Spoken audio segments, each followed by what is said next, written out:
They call me an outlaw. Living like an outlaw. They call me an outlaw. Welcome to Rose Plovie, the Unsolved Murder Podcast by Salty Vixen. Episode 2, Everyone is a Suspect.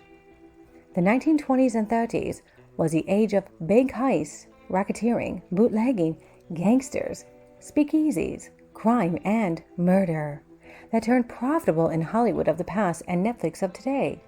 Legends such as Fred the Killer Burke, the Detroit Purple Gang, Bugsy Siegel, Tony Domingo, Sam and Frank DeMattia, and Scarface himself, Al Capone, were just some of the names who made a big impact on American history. On November 24, 1929, my second great-step-grandmother, Rose Plovie, was reported missing from her home by my second great-grandfather, Theophile Plovie, also known as Philip.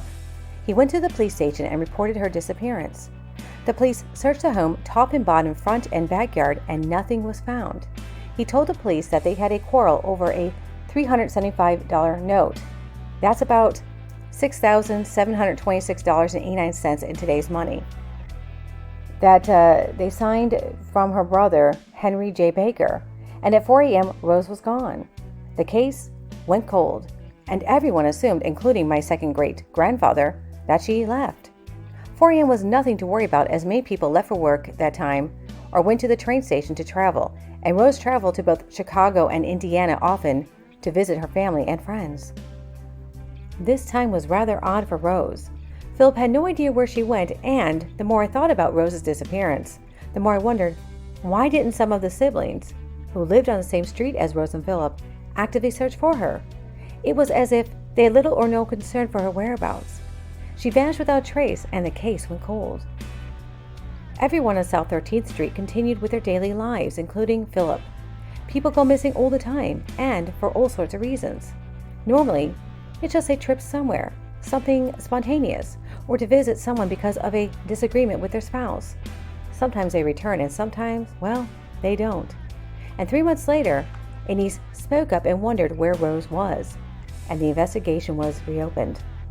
On February 23, 1930, at the request of Deputy Sheriff Chester Overcash, also known as C.S. Overcash, and State Detective Lyle Hudson were assigned to this investigation.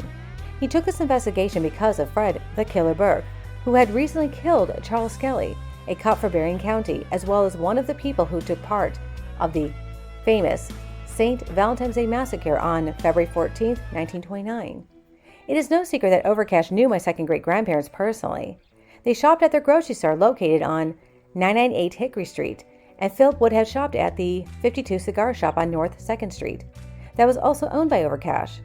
They were friends with Judge Thomas J. O'Donnell from New Buffalo, and a lot of Rose's family lived in homes they built on South 13th Street.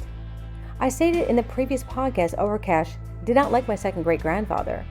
Well, they might have been friends, but only on a business level. The report states Overcash and 2 other detectives entered the Plovie home and found him lying on the basement floor with a pistol beside him around noon.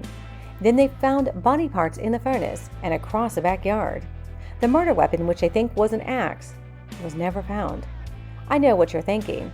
He could have owned an axe to build a house, and if he did have one, it would have been at the warehouse where the tools were kept, and to murder his wife, he would have had an axe on site, or at least during the 3-month time frame, which would make sense, except neighbors would have heard a chopping sound. And don't forget the stench of a dead body, and flies would have been everywhere. And those 2 things were not mentioned in any article or report. That right there told me the body was moved there, right before his death. The cops did, however, find a claw hammer in the furnace, but that wasn't used to chop up the body. Also, what was missing was her teeth, as teeth don't burn. A 4-inch wooden box was found in a shallow grave with her head wrapped in her coat and placed in a bushel basket in the box near the chicken coop. In fact, the coroner and the people who knew the couple did not believe Philip did it, and it was found that Rose died a persons unknown, which means Philip was found innocent. Overcash sold the gruesome photos and wrote a story to a detective magazine titled Who Killed Rose Plovie? Neither my family nor Rose's family received a dime or was asked for permission to use the photos. My friends, I want you to remember the fact they could not find the teeth and the bushel basket. I read in many articles that the cops searched high and low, inside, outside the house, the front and backyard, and on the street for her missing teeth, and they were never found. A bushel basket's used for putting your fruits and berries in it, right? Mainly on a farm. They lived in a suburb, a small backyard, and the chicken coop was near their driveway. So remember these key facts, okay? And also, why would you put a 4-inch wooden box in a shallow grave near the chicken coop with only the head in a basket? That's odd. The whole thing was rather odd if you think about it. Well, because there's something more sinister that happened. And as I stated, as I continue with my podcast and my investigation, the more things I find out, the more things proves that Philip didn't murder her wife. After the death of the couple, people came forward to tell how much Philip was loved, friendly, and a person who will always help when needed. As for Rose, to sum it up, she was a Karen of the 1920s. She was uptight, very rigid, and a controlling woman. She went through tremendous abuse from her first 2 husbands, and perhaps that is why her personality was like that. Or could it be the way she was raised? Her parents came from Germany, and her siblings had narcissistic personalities. She did a lot for them, as she made it public in the newspapers whenever she went to visit them, and vice versa. She got them homes on the same street they were living on, and I personally think some of her family took advantage of her. She verbally abused her husband, and at the funeral, not many people came to see Rose. For Philip, a lot of people paid their respects. Some women had a crush on my second great-grandfather due to his personality and looks, as he had blonde hair, blue eyes, was 5'8", and had a very sexy accent, as he was from Zeeland, West Flanders, Belgium. Henry J. Baker told the newspapers that no heirs of Philip can receive the estate due to him murdering his sister Rose. Heirs, as Baker at the time thought were his siblings, a brother and a sister he never met, until a few days later when 3 of Philip's children from Detroit, Michigan appeared: Josephine Cressy, my great-grandmother, Henri, and Leonard Plovie. Henry Baker was shocked to find out that Philip had children. Josephine said she and the family in Detroit learned about their father's death from a radio news show and haven't seen their father in 9 years. You see, Rose and Philip were together for 12 years, married for 9, which means there is a plot line the media did not know, and neither did anyone in Rose's family. Pandora's box is opening, and the biggest secret that nobody in the Baker family or Niles, Michigan knew was about to come out. When Philip and Rose got together for the first 2 years, he saw his 3 children while he was still married. Yes, Rose was Philip's mistress. And back in the early 1900s and generations before, having a mistress was more common than we think, and usually the mistress is a short affair, and husband goes back to the wife. Well, this wasn't the case for Mary, my second great-grandmother, who was the mother of Philip's 3 children. There was a story my cousins told me that I have never forgotten. It was a weekend after visiting Philip. She knew the marriage was over. They both tried to work things out, and after 2 years of trying, Mary took the kids to where Philip and Rose were living. Some say Northville, Michigan, but I think, considering where he had filled out his World War I draft card, it was in Pawpaw, Michigan. Let's just say that weekend did not go well at all. Mary took the kids, got on the train, and came back to her house she was renting out on Porter Street in Detroit. The house both Mary and Philip built and lived together was located on Felch Street. Philip gave the house to her, and she needed the money. It was a difficult decision to rent it out. What I was told was the sadness Mary felt that her husband Philip gave up on the marriage, and the anger she felt, thinking that the other woman should have known better to stay with a married man who has children. And the fact, Rose was very rude to Mary. And another thing from that weekend, Mary learned that Rose was still legally married to her second husband, Amos Mast, who was living in Indiana. Both Philip and Rose are officially living in sin.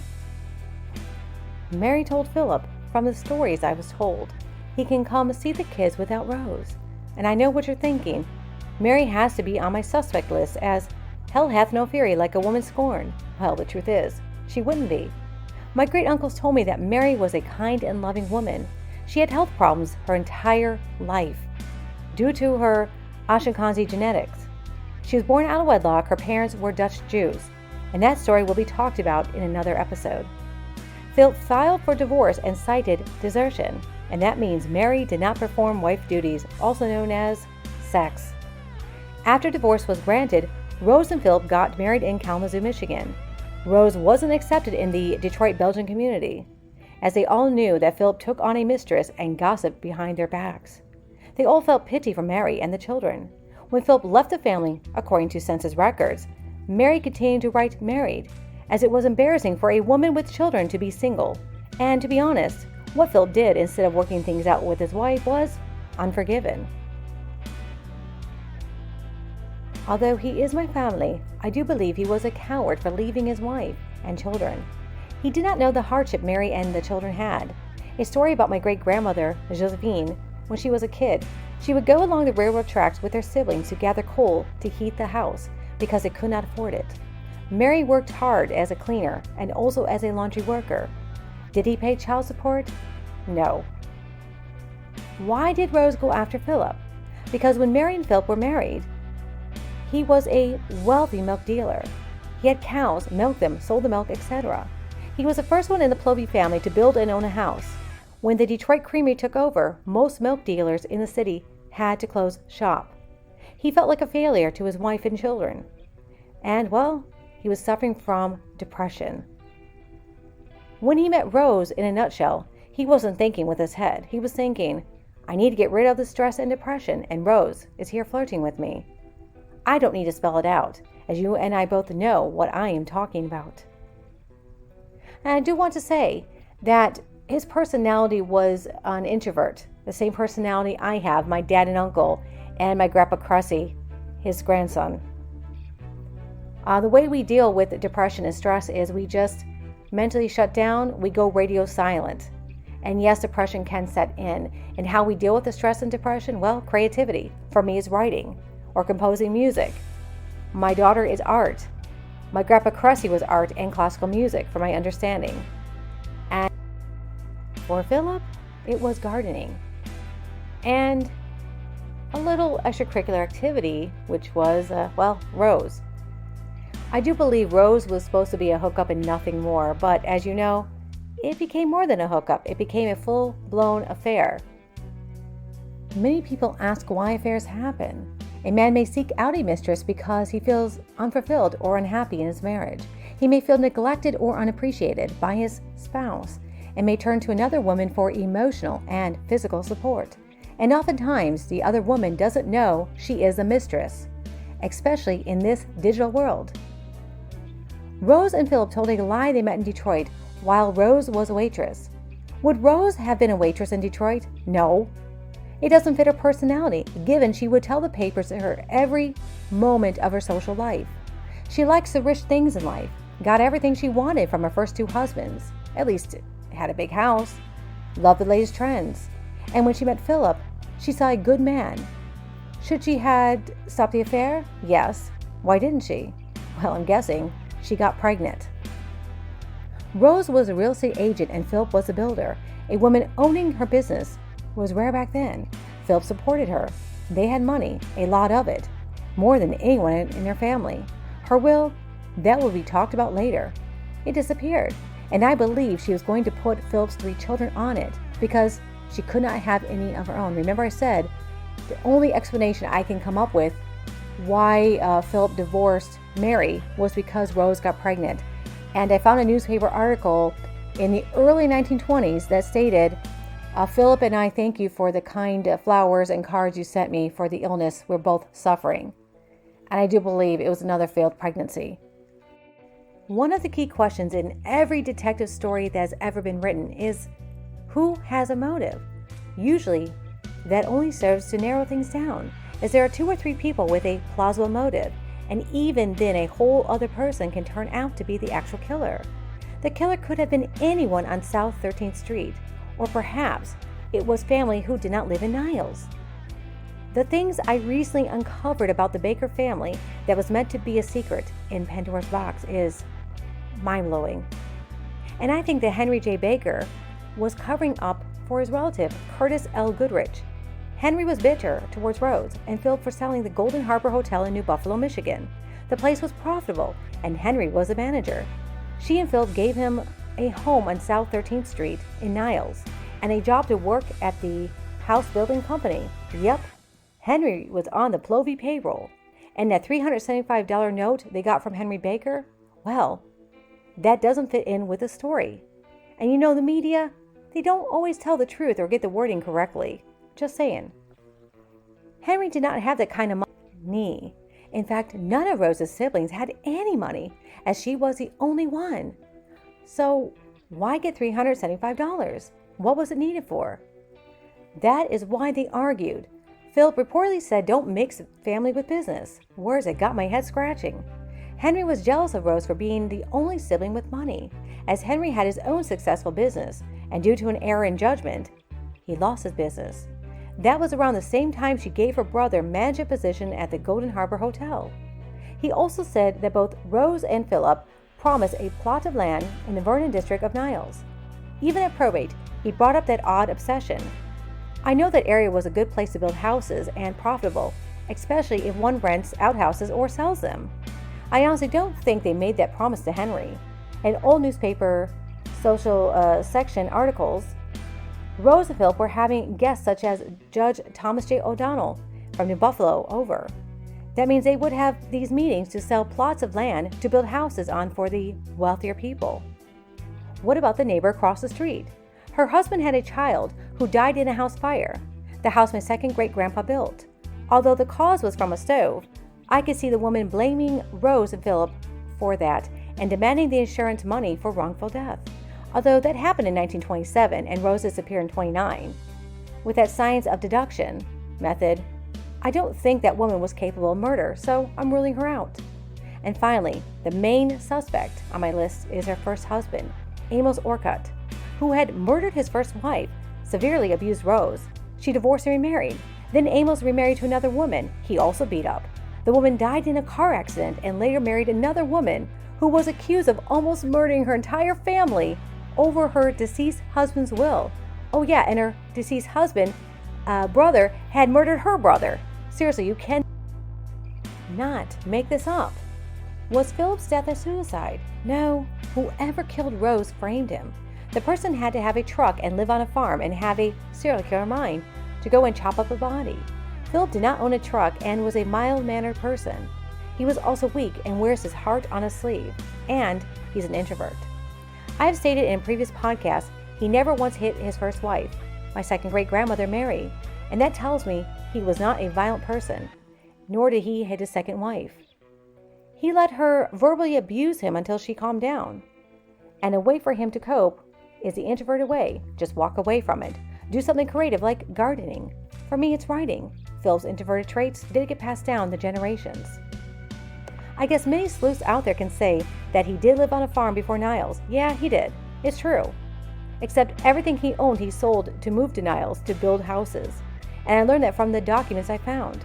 When they lived on a farm in Three Oaks, Michigan, they reportedly argued and he walked out and went back to go to Detroit to go see his wife to see if she will take him back.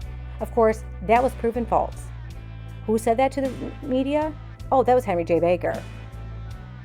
My point is, if he wanted to murder his wife, he had 9 years to do it, actually 12. And as for an axe, nope. He raised and sold chickens and horses and even milked cows. It is true. He grew up on a farm in Zuzela, West Flanders, Belgium, as farming is all he knew how to do. But to murder? No. Flemish people are loving, kind, and hard-working folk. I have never met a Flemish person who was mean, and I lived in Belgium in 2004. Also, I'm part Flemish. Who would want to kill Philip and stage suicide? Well, that was either the killer himself for catching Philip home as the killer brought the body back to frame him, or Overcash, and the other officers entered the home and saw the horror and accidentally shot him, which led to his death. Either way, Philip would not have killed himself. Then the body parts in the furnace. Well, that was evidence, I believe, that were planted by the cops. And you know, cops have planted evidence before. It's nothing new. And thank gosh we have body cams now. I'm just saying. Anyways, Overcash was trying to find a logical reason why Rose's body was found chopped up 3 months later. As for how she died, I do believe her murder was accidental, and regardless how it happened, her body had to be disposed of, and it takes strength, and there would have been blood, and there was no blood, at least by the time Rose's body was found chopped up. And the way Overcash described in an article many years later after it happened, Rose's body was heavier than Philip's. He was thin and could not take parts of the body out or cut up without doing it in the kitchen. And that means, yep, blood would have been splattered. And if he did it outside, the neighbors would have noticed something. Anyways, he would have to have done the chopping in November, and the neighbors would have heard something. Again, I said earlier, there would have been flies buzzing around. It would have smelled horribly, and there was nothing reported. And remember, there were neighbors there. You had a neighbor next door, right across the street. I mean, there would have been something. And don't tell me that Henry J. Baker did not walk the 6 minutes to Philip's house to check up on him, how he's doing, considering his own sister, aka Philip's wife, disappeared. Every family does that. Told you, Baker was a narcissist. Anyway, nothing was reported. And it is safe to say this was a very messy investigation. And we all know that the victim knew the killer, and the suspect list I've narrowed down to 3 people. Her brother, Henry J. Baker, her first husband, Amos Orcutt, and her brother-in-law, Curtis L. Goodrich. And I believe the killer is one of these 3. Remember, I said Rose and Philip were arguing over a $375 note? According to the newspapers, on Monday, February 24, 1930, the 2 quarreled over the signing of a note 3 days before Mrs. Plovie disappeared, and according to relatives, the gap between them became greater until the evening of November 22nd, the last time they were seen together. Well, why on earth did my second great-grandparents need to borrow that amount of money? I still dumbfounds me, because they were worth $50,000. They had money in their bank account. They were not hurting for cash. And remember I said earlier, none of her other siblings had money. What is a motive for her murder, or accidental death at least? Money, jealousy. That's all I could come up with.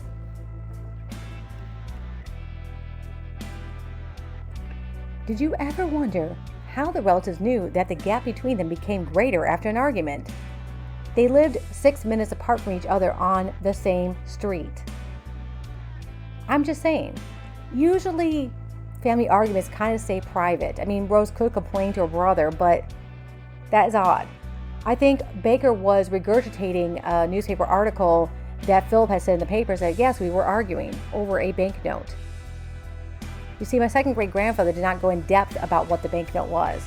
And that number, 375, was something that stuck to Overcash's mind, my mind today, I'm sure my family's mind, because no one ever looked into where that money, what that money was for.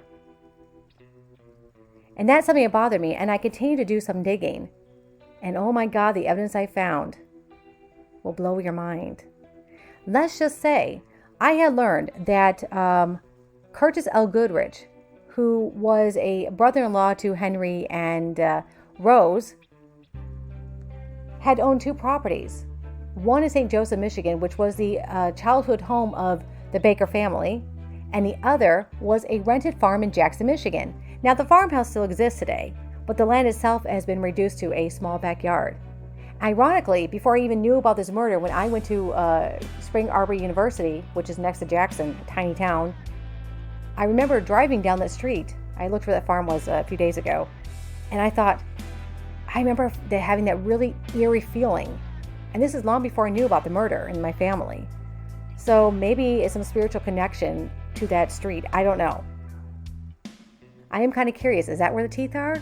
I'm just saying. Because if Phil didn't murder her, who did? And who covered it up? And why did they frame my second great-grandfather? You know what? I'm sure you're drawing to the same conclusions as I have. And yet the plot continues to thicken. So my friends out there, historians, sleuths, etc., when you are investigating a murder investigation based off of the media, what they wrote, just remember, the media doesn't always tell the full story. They ad-lib and add, fun details to make the story sell. And oftentimes, family is not contacted. In fact, I know for a fact in the Niles, Michigan, I think it's called the Daily Star, they did ask for my great-grandmother Josephine's address because they wanted to interview her, and my great uncle Henri Plovie and his sister, which is my great-great-aunt, declined to give that address out because it was a house on Felt Street. When my great-grandma Josephine got married to Frank Cressy, it was a shotgun wedding. Yes, sorry to disappoint you all, but my grandpa Cressy was based off probably a speakeasy shindig they were having, drinking wham bam thank you sir ma'am situation. No, in all seriousness, she was pregnant with my grandpa when she married my great grandpa, which of course shotgun weddings were very, very common back then.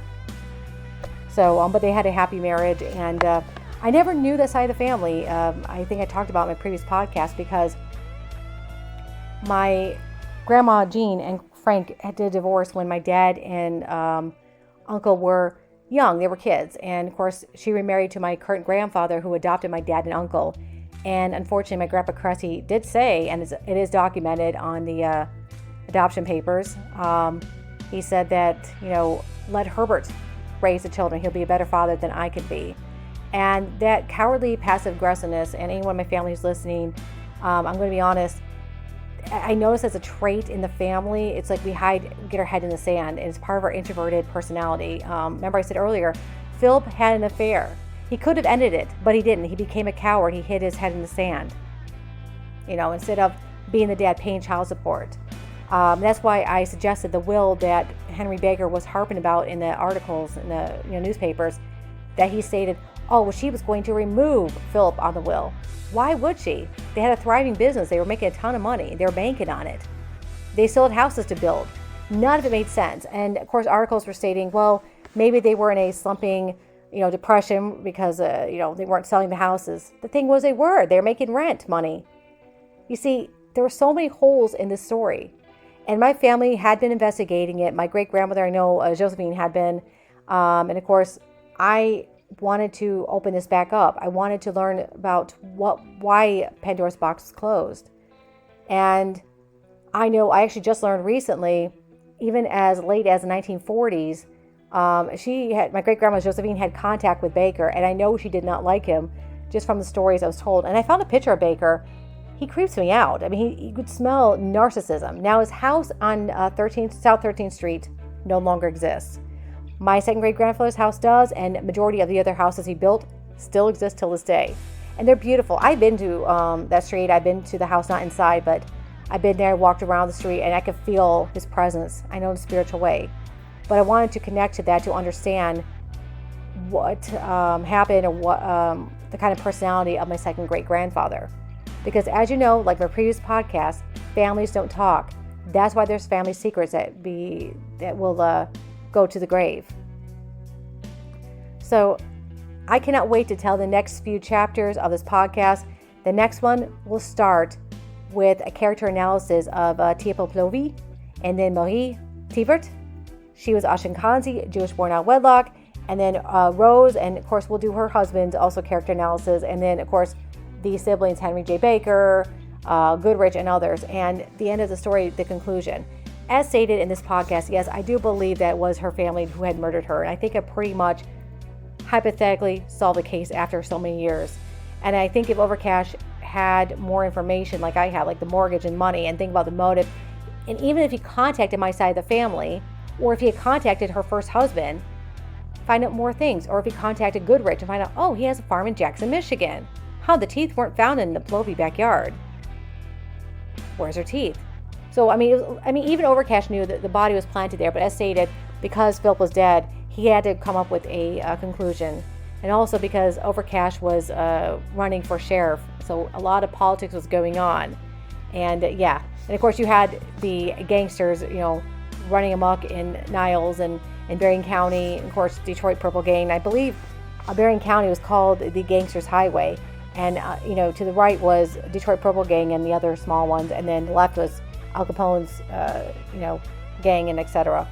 And that's the 1920s and 30s. It was a wild time, and it was the stuff that Hollywood made on big time, and now Netflix is starting to do that. So it would be cool if this podcast does become a Netflix series. That would be a really cool goal to make it happen. But anyways, All right, my lovelies, until next time, have a lovely day. Goodbye.